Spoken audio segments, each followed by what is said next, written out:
தமிழ் வேட்பாளர் குறித்து மக்கள் அலட்டிக் கொள்ளவில்லை. அமைச்சர் டாக்லஸ் தெரிவிப்பு. கொழும்பு துறைமுகத்தை வந்தடைந்தது அமெரிக்க உயர் ரக கடற்படை கப்பல். நேரடி விவாதத்திற்கு தயாராகும் பிரதான ஜனாதிபதி வேட்பாளர்கள். வடக்கு கிழக்கு இணைப்பு என்ற பேச்சுக்கே இடமில்லை. நாமல் கருத்து. அரசு ஊழியர்களுக்கான சம்பள அதிகரிப்பு. IMF நிபந்தனைகளை மீறிய ரணில் எதிர்க்கட்சி குற்றச்சாட்டு. வேலையில்லா பிரச்சினைக்கு நிரந்தர தீர்வு வழங்கப்படும் சஜித் பிரேமதாஸ். அரியணை திறனை எதிர்க்கும் சுமந்திரன் விக்னேஸ்வரன் விசனம். இலங்கைக்கு விஜயம் செய்யவுள்ள சீன கடற்படை பயிற்சி கப்பல். ரணிலுக்கு ஆதரவு வழங்கும் மொட்டு கட்சி எம்பிக்களுக்கு பிரதமர் ஆதரவு. வெளியான அறிவிப்பு. நாமல் ராஜபக்சவை வரவேற்கும் இந்தியா. சுப்பிரமணியன் சுவாமி வெளியிட்ட தகவல். தேர்தலுக்கான மாதிரி வாக்குச்சீட்டை வெளியிட்ட ஆணைக்குழு. தொடர்வது விரிவான செய்திகள். பொருளாதார வீழ்ச்சியிலிருந்து நாட்டை மீட்டவருக்கு இன்றல்ல முன்பிருந்தே ஆதரவு வழங்கியுள்ளேன் எனவும் தமிழ் வேட்பாளர் குறித்து மக்கள் அலட்டிக் கொள்ளவும் இல்லை என அமைச்சர் டாக்லஸ் தேவானந்தா தெரிவித்துள்ளார். 39 பேர் தான் கடைசியாக வந்து அதை உறுதிப்படுத்தி வைக்கிறோம். மற்றபடி சுமூகமாக போக மாட்டேன். கிழக்கு மாநிலத்திலே சாணக்கியன் அவர்களுக்கு 60 கோடி ரூபாய் காசு ஜனாதிபதியினால் ஒதுக்கப்பட்டதாகவும் அதே போன்று ஏனைய பாராளுமன்ற உறுப்பினர்களுக்கும் அவ்வாறு காசு ஒதுக்கப்பட்டதாகவும் கூறப்படுது. அதே நேரத்திலே குறித்த விடயம் சொல்லவில்லை. பல்வேறு சர்ச்சைகளும் கருத்துக்களும் பரிமாறப்பட்டு வருகிறது. உண்மையிலேயே ஜனாதிபதியினால் நேரடியாக அந்த காசு ஒதுக்கப்பட்டது அடிக்கி பன்மைப்படுத்தப்பட்ட நிதியின் அடிப்படையில் யாராவது கோரிக்கை விடுக்கப்பட்டதன் அடிப்படையில் அந்த காசு ஒதுக்கப்பட்டது. உங்களை மாதிரி தான் நானும் கேள்விப்பட்டிருக்கிறேன். ஆனால் எதிர்ப்பரசியல் நடத்துகிற நாடாளுமன்ற தமிழ் உறுப்பினர்களுக்கும் நிதிகள் ஒதுக்கப்பட்டிருக்கிறதாகத்தான் எனக்கு தெரிய வருகிறது. தற்பொழுது தமிழ் பிரதிநிதி ஒருவரை தெரிவு செய்வதற்கான முஸ்லிப்புகள் வடக்கு கிழக்கு தழுவிய ரீதியில் நடைபெறுது. அதற்கான முதலாவது கூட்டம் கூட நேற்றைய தினம் முல்லைத்தீவிலே நடைபெற்றிருந்தது. இந்த நிலையிலே நீங்கள் ஆளும் தரப்பினை, அதாவது ரணில் விக்ரமசிங்கவினை ஆதரிக்கின்ற அமைச்சர் என்ற வகையிலே இந்த பொது வேட்பாளர் வடக்கு கிழக்கில் எவ்வாறான செல்வாக்கை செலுத்த போகிறது? அது பொறுத்திருந்தான் பார்க்க வேணும். இருந்தாலும் நான் பலரோடு கலந்துரையாடியதுக்கு அமைவாக அல்ல பலரிடமிருந்து கிரகிச்சு கொண்டதுக்கு அமைவாக அந்த பொது வேட்பாளர் எண்ணம் குறித்து அல்லது அந்த வேட்பாளர் குறித்து மக்கள் மத்தியில் நல்ல அபிப்பிராயம், எல்லாருக்கு சாதகமான அபிப்பிராயம் இருப்பதாக தெரியவில்லை. ஒவ்வொரு கட்சிகளும் வேட்பாளர்கள் ஆகிய ஒவ்வொருவருக்கும் தங்களுடைய ஆதரவை தெரிவித்துக் கொண்டிருக்கிறார்கள். நீங்கள் ரணில் விக்ரமசிங்கே அவர்களுக்கு ஆதரவை தெரிவித்திருக்கிறீர்கள். உண்மையிலேயே தமிழ் மக்களுக்கான நீண்டகால பிரச்சனைகள், அபிவிருத்தி சார்ந்த பிரச்சனையாக இருக்கலாம், அரசியல் சார்ந்த பிரச்சனைகளாக இருக்கலாம், என்ன அடிப்படையிலே நீங்கள் அவருக்கு ஆதரவினை வழங்கியிருக்கிறீர்கள் என்பதை இதுவரை நீங்கள் கூறியிருக்கவில்லை என்று நம்புகிறேன். அதை மக்கள் வேட்பாளராக அறிவிக்கப்பட முன்னர், அதாவது நாடு ஒரு இக்கட்டான பொருளாதார வீழ்ச்சியை நோக்கி போய்கொண்டிருக்கல இன்றைக்கு ஜனாதிபதி வேட்பாளர்களாக போட்டி போட முன் வந்திருக்கின்ற ஒவ்வொருவரிடமும் அன்றைய ஜனாதிபதி கோட்டாபய ராஜபக்ச தூது கொடுத்திருந்தார். நாட்டை பொறுப்படுத்தி இந்த பிரச்சனைகளிலிருந்து மீட்டு எடுக்குமாறு, எனக்கு உதவுமாறு. ஆனால் ஜனாதிபதி ரணில் விக்ரமசிங்கே தவிர மற்ற யாரும் முன்வரவில்லை. இந்த ஜனாதிபதி தத்துணிவோடு வந்து இன்றைக்கு தன்னுடைய ஆற்றலை, வல்லமையை வெளிப்படுத்தி இருக்கின்றார். தன்னால் இந்த பிரச்சனைக்கு தீர்வு காண முடியும் என்று அந்த வகையில் அண்டையிலிருந்தே நான் அவருக்குத்தான் வெளிப்படையாக ஆதரவளித்து வந்தேன். அதே நேரம் தமிழ் பேசுகின்ற மக்களும் எதிர்கொள்ளுகின்ற பிரச்சனைக்கு அவருடைய காலப்பகுதியில் தீர்வு காணலாம் என்று நினைக்கிறேன். அவர் மாத்திரம் அதிகாரத்துக்கு கொண்டு வந்தால் மாத்திரம் போதாது, அவரோடு சேர்ந்து பயணிக்கக்கூடியவர்கள்.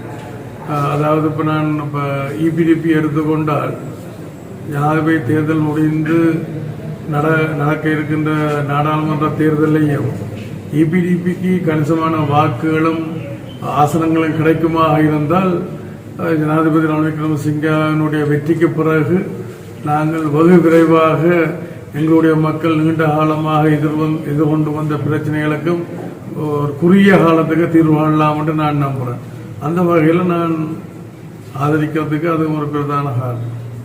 இப்போ ஏனைய கட்சிகளும் கூறிக்கொண்டு இருக்கின்றார். சையத் பிரேமதாசவும் அதே தான் கூறுகிறார், தமிழ் மக்களுக்கு பிரச்சனையை தீர்த்து வைக்கலாம்னு சொல்லி. அதே மாதிரி அன்பகுமார திசாநாயகம் கடந்த காலத்தில் அந்த கட்சிகள் அதை செய்து காட்டையில், அதே போல தமிழருடைய தரப்பிலையும் அவர்கள் எல்லாம் ஒரு தோல்வி இருண்ட கட்சிகளாகத்தான் தங்களுடைய கொள்கைகளை முன்வைத்து வரலாறு நிரூபித்து வந்திருக்கின்றது.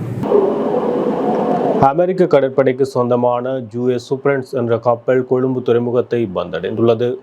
வளங்கள் மற்றும் சேவை தேவைகளை பூர்த்தி செய்வதற்காக இன்று குறித்த கப்பல் நாட்டை வந்தடைந்தது.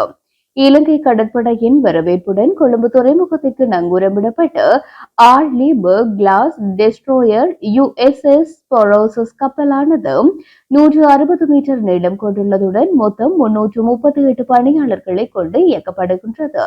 மேலும் வளங்கள் மற்றும் சேவை தேவைகளை பூர்த்தி செய்த பின்னர் இந்த கப்பலானது 2024 ஆகஸ்ட் 20 அன்று நாட்டை விட்டு புறப்பட உள்ளது. ஜிகாபேட் ஈதர்நெட் டேட்டா மல்டிப்ளெக்ஸ் சிஸ்டம் பொருத்தப்பட்ட அமெரிக்க கடற்படையின் அழிப்பான் கப்பல்களில் இது முதன்மை பெறுகின்றது. ஜனாதிபதி தேர்தலில் போட்டியிடும் பிரதான வேட்பாளர்கள் 6 பேரின் பங்கு பெற்றுதலுடன் நேரடி விவாதம் நடத்த ஏற்பாடுகள் செய்யப்பட்டுள்ளதாக பெப்டல் அமைப்பு தெரிவித்துள்ளது. குறித்த அமைப்பின் நிறைவேற்று பணிப்பாளர் ரோகன கட்டியாராய்ச்சி ஊடகங்களுக்கு கருத்து கூறும்போது இதனை தெரிவித்துள்ளார். எதிர்வரும் செப்டம்பர் 7ஆம் தேதி இந்த விவாதத்தை நடத்துவதற்கு ஏற்பாடு செய்யப்பட்டுள்ளதாக அவர் கூறியுள்ளார்.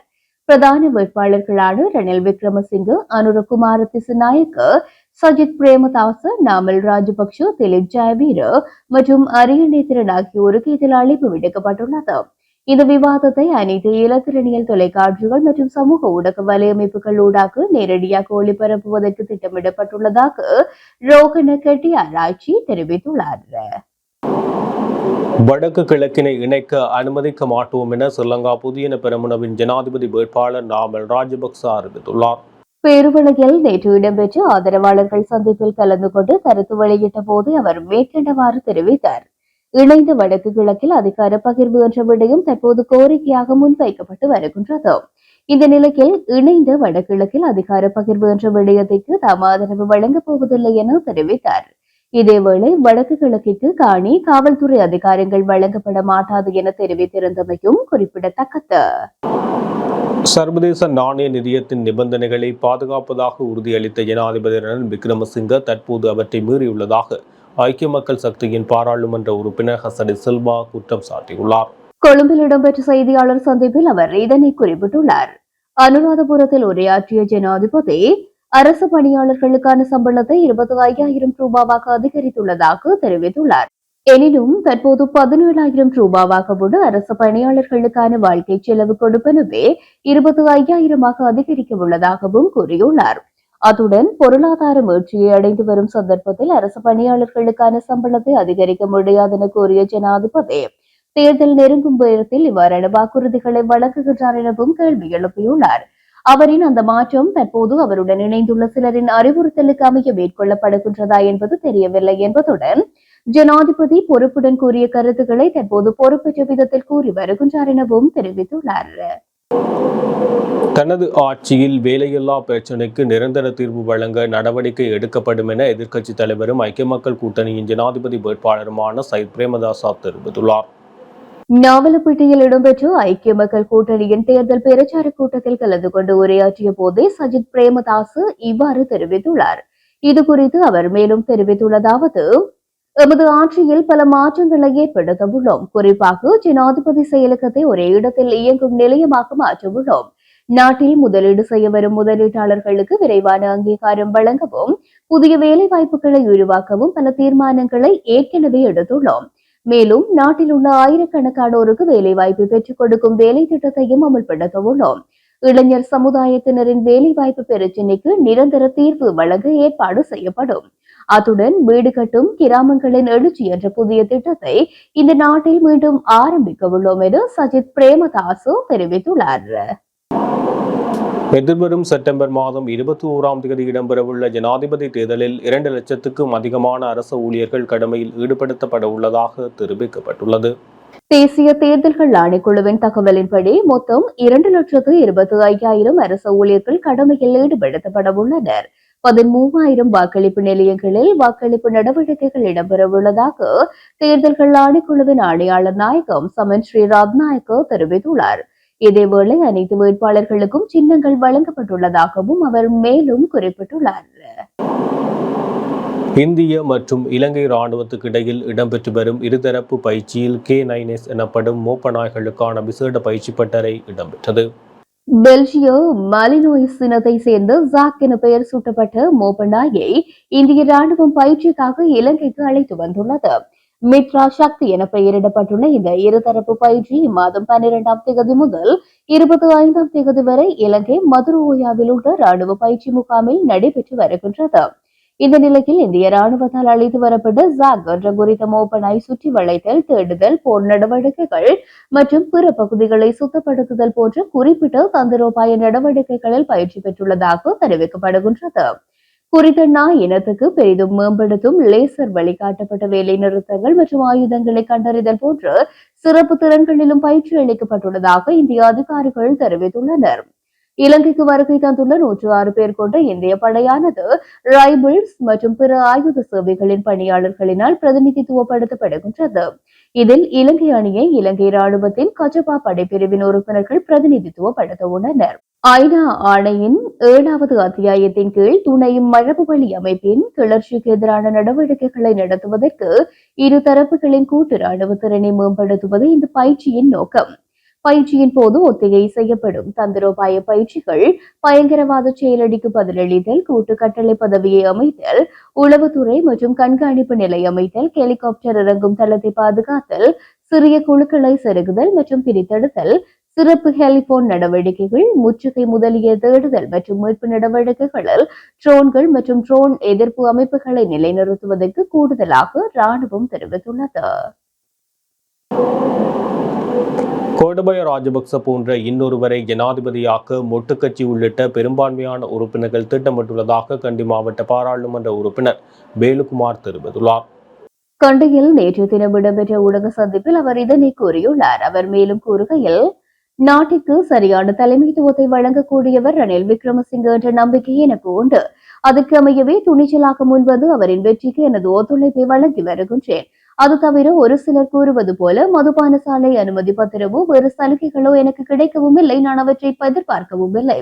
எனக்கு எவ்விதமான மதுபான பர்மிட்டும் இல்லை. ஆனால் எனது பெயரில் நாட்டுக்கு கல்வி வழங்கும் பல நிறுவனங்கள் இருக்கின்றன என்றார்.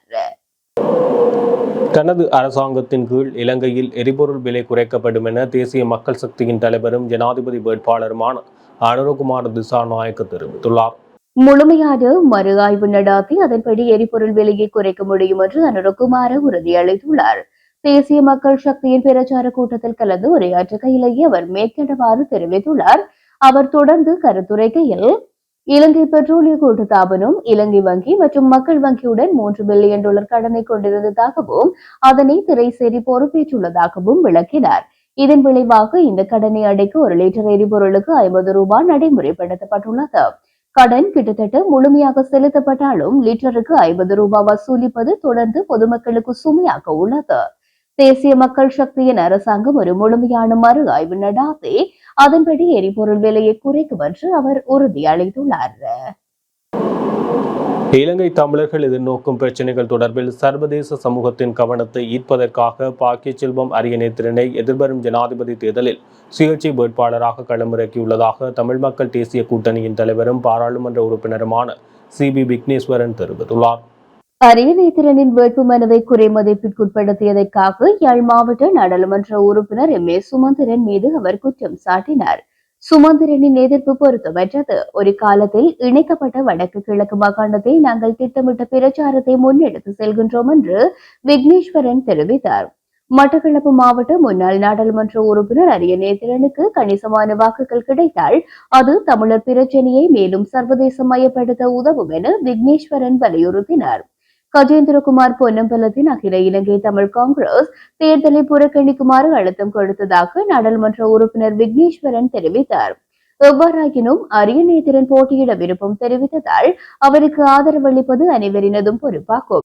அரியநேத்திரனுக்கு கணிசமான வாக்களிப்பு வலுவான செய்தியை அனுப்புவது நாடாளுமன்ற உறுப்பினர் விக்னேஸ்வரன் தெரிவித்துள்ளார். இதேவேளை எதிர்வரும் ஜனாதிபதி தேர்தலில் யாழ்ப்பாண தேர்தல் மாவட்டத்தில் வசிக்கின்ற 5,93,187 பேர் வாக்களிக்க தகுதி பெற்றுள்ளதாக தேர்தல்கள் ஆணைக்குழு தெரிவித்துள்ளது. மேலும் மன்னார், முல்லைத்தீவு மற்றும் வவுனியா ஆகிய நிர்வாக மாவட்டங்களை உள்ளடக்கிய வன்னியில் 3,06,081 வாக்காளர்களும், மட்டக்களப்பு மாவட்டத்தில் 4,49,686 வாக்காளர்களும், திகாமடுள்ள மாவட்டத்தில் 5,55,432 வாக்காளர்களும், திருகோணமலை மாவட்டத்தில் 3,15,925 வாக்காளர்களும் உள்ளனர். சீன கடற்படை பயிற்சி கப்பலான மெட்சிபேன்களின் கடலுக்கு செல்லும் பயிற்சி பணியின் ஒரு பகுதியாக இலங்கைக்கு விஜயம் செய்ய உள்ளதாக அறிவிக்கப்பட்டுள்ளது. இதன் அடிப்படையில் ஆகஸ்ட் நடுப்பகுதியில் இருந்து நவம்பர் பிற்பகுதிக்கு இடையில் இந்த விஜயம் திட்டமிடப்பட்டுள்ளதாக தெரிவிக்கப்பட்டுள்ளது. இதன் அடிப்படையில் ஆகஸ்ட் நடுப்பகுதியில் இருந்து நவம்பர் பிற்பகுதிக்கு இடையில் இந்த விஜயம் திட்டமிடப்பட்டுள்ளதுடன் வியட்நாம், இந்தோனேஷியா, சிங்கப்பூர் மற்றும் ஹாங்காங்கில் தொழில்நுட்ப நிறுத்தம் ஆகியவற்றை உள்ளடக்கிய பணி மற்றும் மிட்ஷிப்மேன்களின் தொழில்முறை திறன்களை மேம்படுத்துவதை இந்த பயணம் நோக்கமாக கொண்டுள்ளது. இந்த பயணமானது சீன PLA கடற்படை மற்றும் இலக்கு நாடுகளின் கடற்படைகளுக்கு இடையே பரிமாற்றங்கள், ஒத்துழைப்பு மற்றும் பரஸ்பர நம்பிக்கையை வலுப்படுத்த முயல்வதாக சுட்டிக்காட்டப்பட்டுள்ளது. மேலும் மூத்த கர்னல் ஜங் இந்த முன்முயற்சியானது பகிரப்பட்ட எதிர்காலத்துடன் கூடிய கடல்சார் சமூகத்தை கட்டியெழுப்புவதற்கு சீனாவின் பரந்த முயற்சியின் ஒரு பகுதியாகும் என வலியுறுத்தியுள்ளமை குறிப்பிடத்தக்கது. ஜனாதிபதி தேர்தலில் ரணில் விக்ரமசிங்கவுக்கு ஆதரவளிக்க முன்வந்த ஸ்ரீலங்கா பொதுஜன பெரமுனவின் பாராளுமன்ற உறுப்பினர்களுக்கும் அரசியல் கட்சிகளுக்கும் புதிய அரசியல் இயக்கத்தை உருவாக்குவது தொடர்பில் கலந்துரையாடி வருவதாக பிரதமர் தினேஷ் குணவர்த்தன தெரிவித்துள்ளார். குறித்த அரசியல் இயக்கத்தை கட்டியெழுப்புவதற்கு பிரதமர் என்ற ரீதியில் தனது ஆசையையும் ஆதரவையும் எப்போதும் வழங்குவேன் எனவும் பிரதமர் சுட்டிக்காட்டியுள்ளார். கண்டியில் மல்வத்து மற்றும் அஸ்திரிய மகாநாயக்க தேரர்களை தரிசித்ததன் பின்னர் ஊடகங்களுக்கு கருத்து தெரிவிக்கும் போதே பிரதமர் மேற்கண்டவாறு குறிப்பிட்டார். இங்கு தொடர்ந்தும் கருத்து தெரிவித்த பிரதமர் அரசாங்கத்தை முன்னோக்கி நகர்த்துவதற்கு ஆதரவளித்து பெரும்பான்மையான பொதுஜன பெரமுனவின் நாடாளுமன்ற உறுப்பினர்கள் நெருக்கடியில் இருந்து நாட்டை மீட்டெடுத்து ரணில் விக்ரமசிங்கவுக்கு ஜனாதிபதி தேர்தலில் ஆதரவளிக்க தீர்மானித்துள்ளனர். அந்த நாடாளுமன்ற உறுப்பினர்கள் மற்றும் பல கட்சிகள் பொதுஜன பெரமுனவை பிரதிநிதித்துவப்படுத்துகின்றனர். கடந்த 2 வருடங்களில் மிகுந்த சிரமத்துடன் முன்னோக்கி வந்த நாடு தற்போது சரியான பாதையில் சென்று கொண்டிருக்கின்றது. இந்த வெற்றியை மேலும் பாதுகாப்பதற்கும் முன்னெடுப்பதற்கும் நாம் அனைவரும் ஒன்றிணைந்து செயற்படுகின்றோம். இந்த தருணத்தில் உள்ளூராட்சி மன்றம் முதல் நாடாளுமன்றம் வரை அனைத்து உறுப்பினர்களும் கைகோர்த்து வருகின்றனர். இதன் காரணமாக அடுத்த தேர்தலில் வேட்பு மனு பெற முடியாது என யாரும் பயப்பட வேண்டாம். அவர்களுக்கு எந்த அச்சுறுத்தலையும் நாங்கள் அனுமதிக்க மாட்டோம். புதிய அரசியல் இயக்கத்தை உருவாக்க வேண்டியதன் அவசியத்தை நாங்கள் புரிந்து கொண்டுள்ளோம். அதற்காக தற்போது ஆரம்பிக்கப்பட்டுள்ள கலந்துரையாடல்களுக்கு எனது முழுமையான ஆதரவையும் ஆசைகளையும் வழங்குவேன் என்றும் பிரதமர் மேலும் தெரிவித்திருக்கின்றார். ஜனாதிபதி வேட்பாளராக நாமலின் வருகை வரவேற்கத்தக்கது என இந்தியாவின் முன்னாள் அமைச்சர் சுப்பிரமணியன் தெரிவித்துள்ளார். ராஜபக்சவின் பாரம்பரியத்தை இந்தியா குடும்பமாக ஏற்றுக்கொள்வதால் ஜனாதிபதி வேட்பாளராக நாமல் ராஜபக்ஷ நுழைவது வரவேற்கத்தக்கது என்று அவர் குறிப்பிட்டார். ஆகஸ்ட் 21ஆம் தேதி நாமல் தனது முதல் ஜனாதிபதி பேரணியை ஆரம்பிக்க உள்ளதாக ஸ்ரீலங்கா பொதுஜன பெரமுனவின் வடமாகாண உறுப்பினர் கீதாநாத் காசிலிங்கம் விடுத்த அறிக்கைக்கு பதிலளித்த சுவாமி மேற்கண்டவாறு தெரிவித்தார். அத்துடன் மற்ற அண்டை நாடுகளின் தலைவர்களைப் போலல்லாமல் இந்தியாவில் நாமலுக்கு அமோக வரவேற்பு இருப்பதாக தெரிவித்தார். விடுதலை புலிகளுக்கு எதிரான போரை மஹிந்த ராஜபக்ஷ முடிவுக்கு கொண்டு வந்ததன் காரணமாக ராஜபக்ஷக்கள் வரவேற்கப்பட்டார்கள் என்றும் அவர் மேலும் தெரிவித்தார். எதிர்வரும் ஜனாதிபதி தேர்தலுக்கான மாதிரி வாக்குச்சீட்டு தேர்தல் ஆணைக்குழுவினால் வெளியிடப்பட்டுள்ளது. ஒவ்வொரு வேட்பாளரின் பெயர் மற்றும் சின்னங்கள் ஆகியவற்றை குறித்த படிவம் காட்டுகின்றது. இதில் முதலாவதாக அக்னிம தயாரதன தேரருக்கு வழங்கப்பட்டுள்ளது. 39 பேர் கொண்ட வேட்பாளர் பட்டியலில் தற்போதைய ஜனாதிபதி ரணில் விக்ரமசிங்க 37வது இடத்தை பெற்றுள்ளார். மேலும் இம்முறை ஜனாதிபதி தேர்தலில் நாமல் ராஜபக்ஷ என்ற 2 வேட்பாளர்கள் போட்டியிடுவதுடன் 2 வேட்பாளர்களின் பெயர்களும் ஒரே இடத்தில் குறிப்பிடப்பட்டுள்ளது. அத்துடன் தேசிய மக்கள் சக்தியின் அனுரகுமார திசநாயக்கவின் பெயர் பட்டியலில் 16வது இடத்தில் பட்டியலிடப்பட்டுள்ளது. சஜித் பிரேமதாச இந்த பட்டியலில் 21வது இடத்தில் இருக்கின்றார். இதற்கமைய ஜனாதிபதி தேர்தல் தொடர்பான வாக்கு சீட்டுகளை அச்சிடும் பணிகள் ஏற்கனவே ஆரம்பிக்கப்பட்டுள்ளதாக அரசாங்க அச்சக அலுவலகத்தின் பிரதானி கங்கானி கல்வானி லயனகே விளக்கம் அளித்துள்ளார். வாக்குச்சீட்டு அச்சிடுவது தொடர்பாக தேர்தல் ஆணையத்துடன் பலமுறை பேச்சுவார்த்தை நடத்தியதை அடுத்து வாக்குச்சீட்டு அச்சடிக்கும் பணி தொடங்கப்பட்டுள்ளது எனவும் கூறியுள்ளார். இது தொடர்பிலான அச்சுப்பணிகளுக்கு போதுமான பொருட்கள் தட்டுப்பாடின்றி கிடைக்கின்றன எனவும் இன்னும் ஓரிரு நாட்களில் வாக்குச்சீட்டு அச்சடிக்கும் பணி நிறைவடையும் என்றும் அவர் குறிப்பிட்டிருக்கின்றார். இத்துடன் ஜெஃப்னா கேலரியின் இரவு நேர பிரதான செய்திகள் நிறைவு பெறுகின்றது. மேலும் செய்திகளை அறிந்து கொள்ள எமது இணையதள பக்கமான www.jeffnagallery.lk என்ற இணையதளத்துடன் இணைந்திருங்கள்.